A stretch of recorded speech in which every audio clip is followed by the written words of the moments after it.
And welcome back, everybody, once again to Untold Stories 8 Burnout Fantasy. I am TJ the Obscure with you, and I'm actually trying something new this episode, not because I had planned on trying it, but out of necessity. Once again, I messed up the the audio. I'm sure you guys get tired of hearing that, right? But I discovered that my editing software has a voiceover option, and so I'm going to try it out and see how it goes, because usually doing the voiceover is kind of a pain, but this should make it rather easy. So I was showing off the emeralds now, and what I decided to do was show off the locations of the emeralds that I found, because I didn't record a lot of that stuff, and I'm trying to explain why now. And it has to do with the file size of these videos being just huge. I imagine it has something to do with the shaders, but like whereas usually a file size might get up to like 10 gigabytes at most, some of these episodes have been getting up into like 50 gigabytes. It's absolutely insane. And rendering and uploading them has taken a long time. Although I've been pretty fast about it, right? I've been like on a daily schedule just because I've been enjoying the map, and I guess I've been releasing shorter episodes too to some degree. Although this episode and I think the next episode are both about half an hour. Anyways, so there's an emerald up in the tree there. There's an emerald on the starting island. There's an emerald underneath orange, basically, like at the very bottom of the area. You can see it really well from the starting island, as well as from the desert area, the yellow wool area. I kind of forgotten some of the locations of some of the other emeralds. But yeah, we are all caught up with the emeralds as far as I know. I just that because I didn't show it on camera, I wanted to show it to all of you who might be playing along with me, or who are looking to my Let's Play for help on the map or whatever. So, yeah. Sorry about that.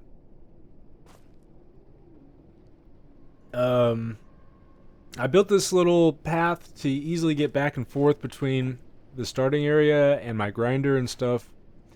Although I also point out that even though he gives us stuff to make rail lines, I didn't feel like it was really going to be worth it to do so. And I'm trying to figure out, like, where were the rest of the emeralds? There's one in the island off to my left right there. It's behind a lava waterfall.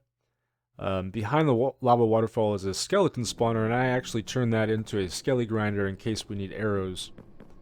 But that little island off to our left right there with the house, there's one. Gosh, I forgot what I was talking about now. Oh yeah, rail line. So like I played Deathly Trails not too long ago. I really enjoyed building the rail lines in that map, but I built them out of necessity because I had to transport the animals and stuff. Also, as you can hear, I turned the music back on, giving it another try. I feel like some of the songs kind of just contrast too much with the overall vibe of the rest of the map. But on the other hand, some of them I think are just amazing and work really well. But like this song, like the normal vanilla music, I don't know. Even though they changed it, I just don't think it works very well. But regardless, we decide to head into the light blue wool area, and then from there we're going to be heading into the yellow wool area. These little structures off to our left there, you just heard a creeper fall. Those contain a little bit of iron and stuff, so you can find resources inside of there. Also on the Monument Island, there is an emerald, kind of like on the opposite corner from where light blue is. There's like a little cave on the edge of the island there. And then otherwise, I think I kind of forgotten where a lot of the emeralds are. Well, here in light blue, there's one that you can see. I think I just pointed it out, kind of in the distance there. And I've forgotten where the other emeralds are in this area. But I did find them. And in fact, I spent quite a while, probably about an hour or so, exploring this area, and explored most of it. Again, it's one of these areas that looks huge, but really it's not that big. And it's kind of broken up into these different sections. But I still spent a lot of time. There's like a lot of downtime in this map. And that's one thing I talked about in this episode, in the original audio, is that to some degree this doesn't really feel like a CTM to me. Sure, there's wool that you can collect, but that almost feels like optional, like just a little bonus.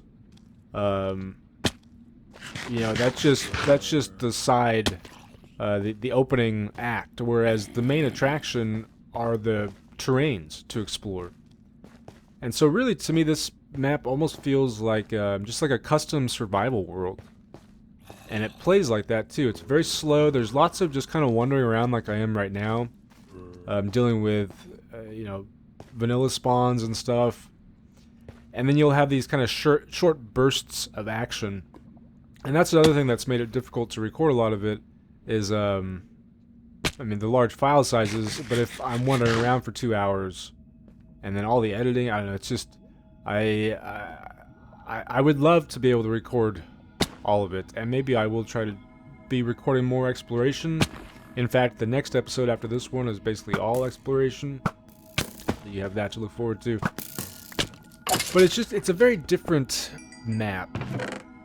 And just given how easy the bosses are and everything, whereas compared to how challenging some of the exploration can be, I don't know, it's just, it's, again, it's like the wool and the CTM part of it is kind of an afterthought. And I would almost recommend just releasing this as like a custom survival world. I think it works pretty well as that. So, the CTM is just kind of there as like a bonus, basically. And,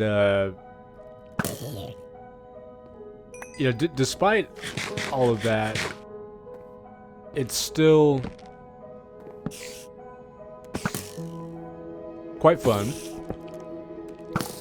To the point where I've been playing this map more than I've played most maps. Again, the last map that I've spent this much time on is Deathly Trails, probably. And if you watch that series, you can see how much I really enjoyed it because of the survival elements, because I have to spend time really kind of gathering resources and that kind of stuff. So very different than even his other maps, to be honest, which are also survival oriented. It's a little loud.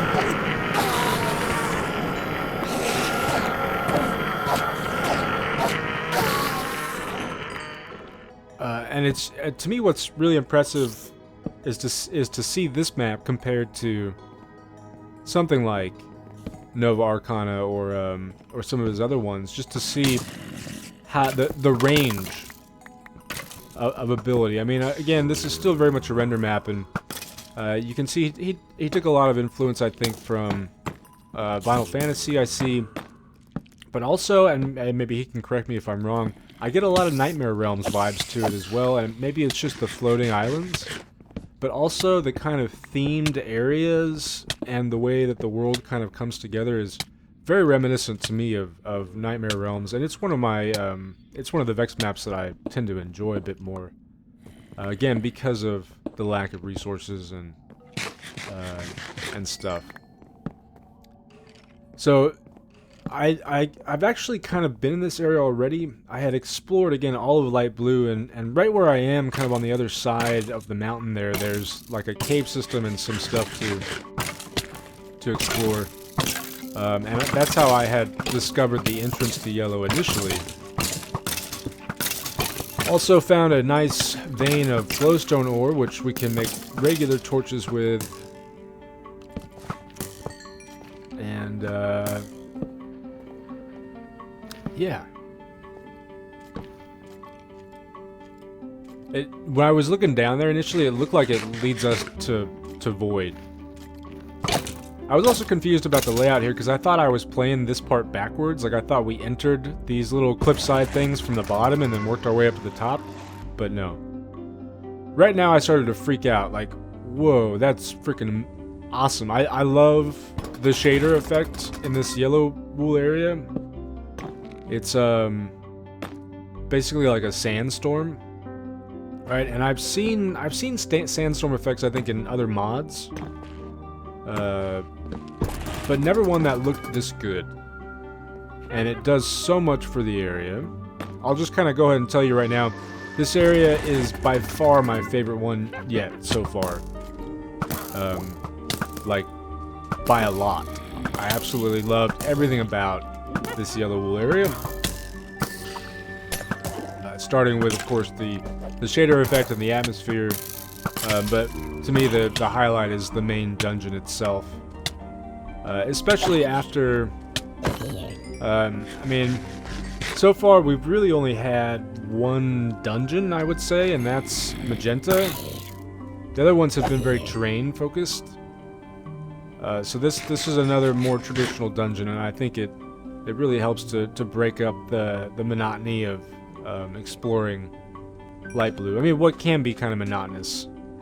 I moved quickly enough through light blue, I think, to where it didn't get too boring or drag on for me very much. And I was doing a lot of towering and bridging and just kind of trying to move quickly through the areas, so that probably helped a little bit. But this is definitely a change of pace from that. Even though this desert does have its own exploration, it's very flat, it's very easy to see landmarks for the most part, and then you have this kind of sprawling maze-like dungeon underneath the... Is that like a pig sphinx? Is that what that's supposed to be? I don't think I looked at it all that closely. I was just like, okay, let's get the objective. I'm always so just get the objective. That's the only thing I care about. I really hope this voiceover is working. I did a little test thing and it seemed to work. Yeah. We can see the boss already, so we know kind of where he's gonna be. And right now I'm just trying to find a way in to the dungeon.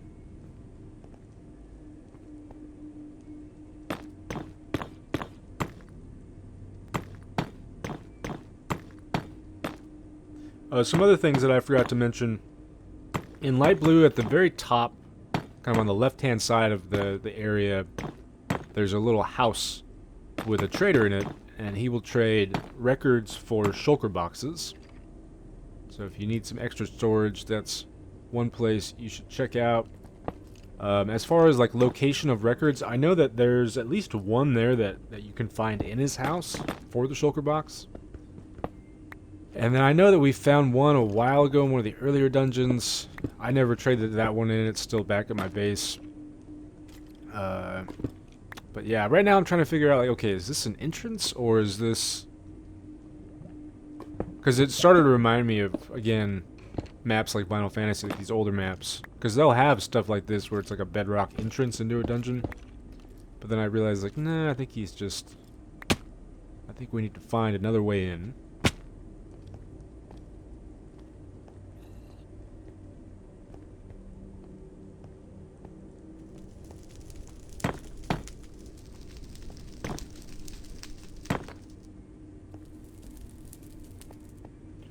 I see the large group of creepers up there, and I'm just like, hey, let's go say hi to those guys. Go say hello. Nothing bad is gonna happen, right? No, of course not. Nothing at all bad. I didn't see that creeper off to my left there. Wow, sneaking up behind me like that. I think he did blow up behind me, didn't he? Wow. I got really lucky there. Very, very lucky.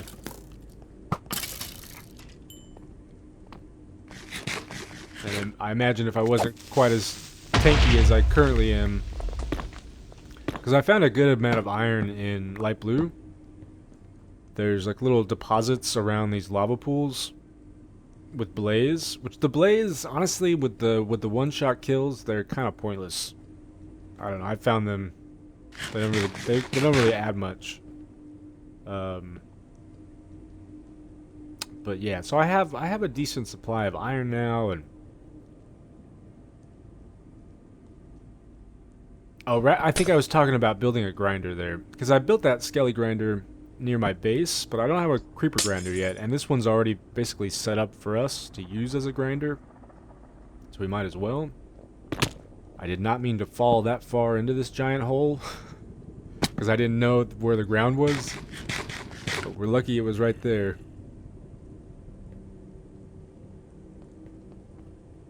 There's something about this room that's, I don't know.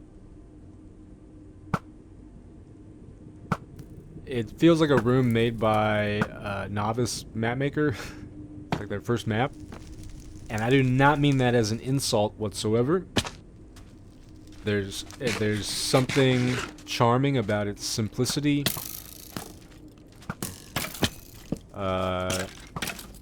Maybe it's just the shape or something. I don't know. This staircase reminded me of White Wolf from Ragecraft. There's a staircase just like this. And once again, I can't really see the floor below me because of the shader effect. But I was in a very, very good mood this episode. After I found these little tunnels and stuff, and realized that it was going to be an actual dungeon, I think.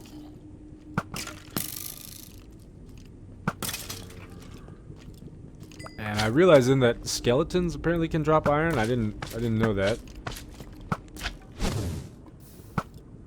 We have magma cubes to deal with as well. I'm trying to think. This might be, or no, there's at least one other magma cube spawner. They seem kind of odd for the pyramid themed dungeon. I don't know. At least with some of the other mobs that we encountered, I felt like they didn't really fit. I don't know. I forget what I'm thinking about right now. I'm sure I'm trying to figure out which direction to go. Because as we can see, we have lots of different directions to go.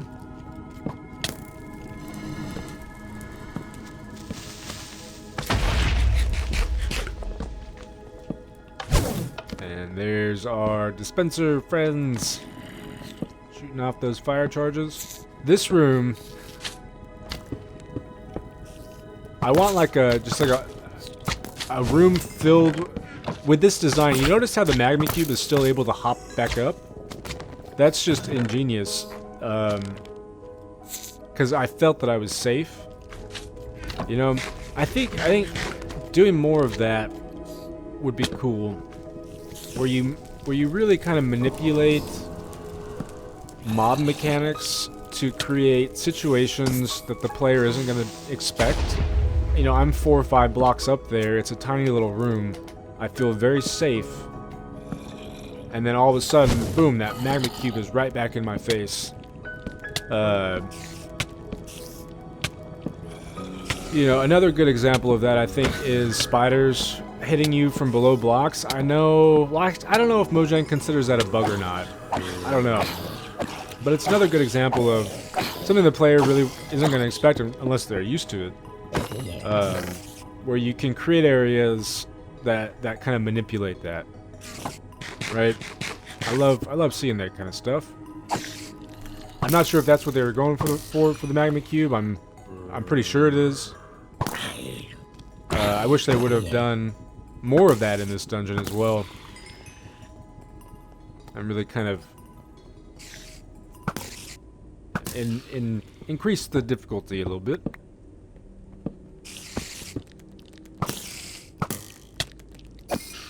I also noticed that he's slowed down the spiders, I'm fairly certain. Which he's done that in other maps. He slows down the spiders, I think, in the baby mobs and stuff. And it's really noticeable because I'm playing Ragecraft, and the spiders are so fast. Little baby spiders. It's like I can't even outrun them. And so to see them slowed down, and maybe I'm wrong about that. Maybe they just changed the speed in the vanilla game, but I'm fairly certain it's a render mob customization thing. At this point, I think I start to get a little lost. And I'm not really sure where to go. We find our very first treasure map. Which I can't remember if there were any treasure maps in Nova Arcana, but you certainly have them in other maps. This one I couldn't figure out, though. I wasn't entirely sure how to read it. If you notice, kind of on the left-hand side of the map, there's like a red circle with like an X. And so I figured, okay, that's X marks the spot, right? Well, I'll let you see next episode for that.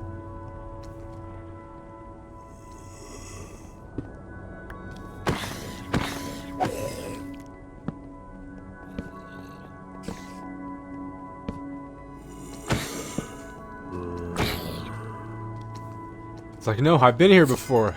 I don't want to go where I've already been. Take me somewhere new, please. Especially because the strategy that I use with the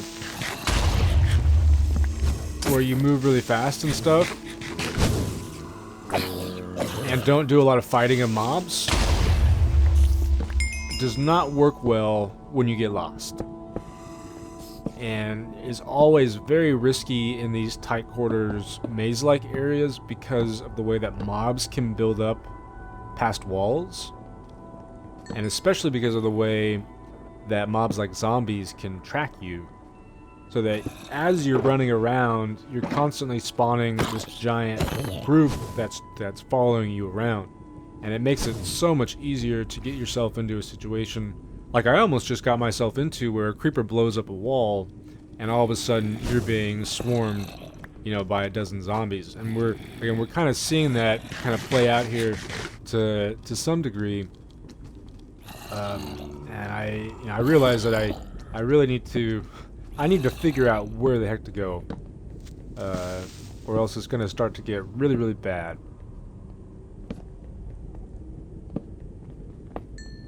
Thankfully, the dungeon does seem to be big enough, though, for mobs to despawn to some degree. When they're even smaller than this, it's bad, like in maps like Minimalist and stuff, where they have these really compact dungeons. But yeah, I just keep going around in circles.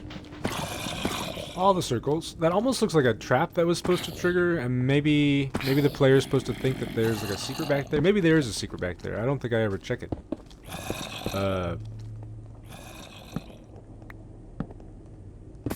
So yeah.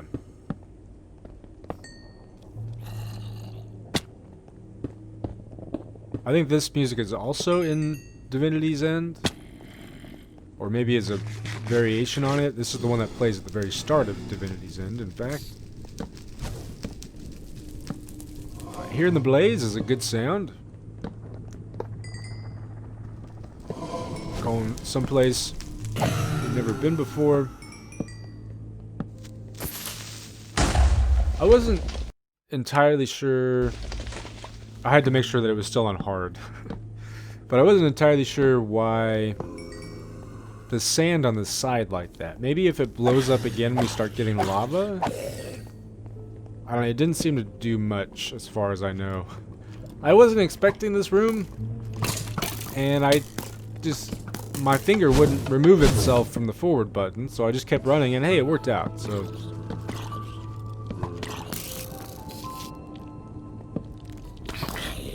And this is the final room of the dungeon here, where we encounter the boss. So what I start doing is to just secure this top area so that we can potentially use it to target the boss from.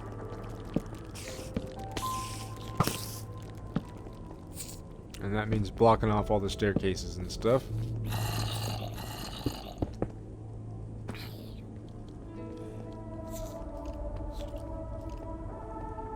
It's weird hearing the music right now because at the time I don't think it was registering for me. And this seems to happen a lot where I kind of get to the boss room and then I just find myself kind of waiting around.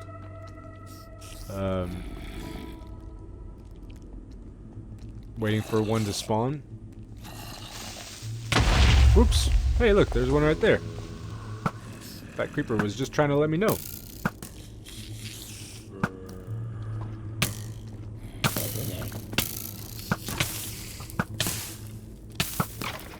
And there we go, yellow boss taken care of.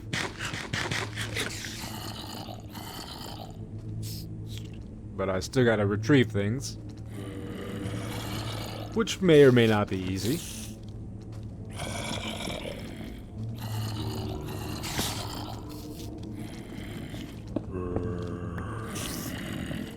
Yep, you guys come over here so that I can go over here. Ooh, gosh, almost got the wool blown up, which thankfully we have infinite wool. Now I just go around collecting gold blocks and stuff because I have a huge supply of apples and basically have about a stack worth of golden apples at this point with all the gold that I have.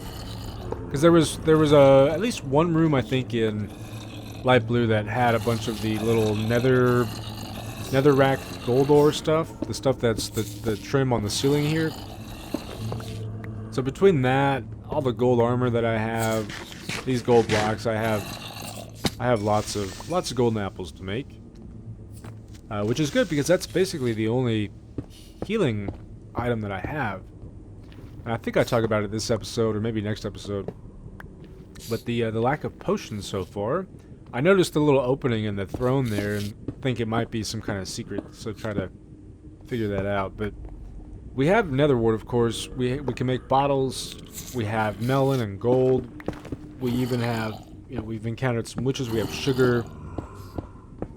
We have blaze. We have everything that we need except for water. Now, I've found one cauldron of water in the orange wool area. And maybe I'm wrong, but I thought that you could take water out of a cauldron with a bucket. Is that not a thing? Maybe I was imagining that. But, yeah, so I can make maybe 3-4 potions. I forget how much water a cauldron holds. So I need to go and get it, and I'm not sure if it's really worth it. If I was going to make any kind of potion, I would probably make speed potions, given how many golden apples we have. But, yeah, maybe I'll go and grab it off camera or something. What I'm hoping for, though, is access to some kind of water source. Nice. And we make our escape. Get out of there with a bunch of gold. And a bunch of... And the wool itself.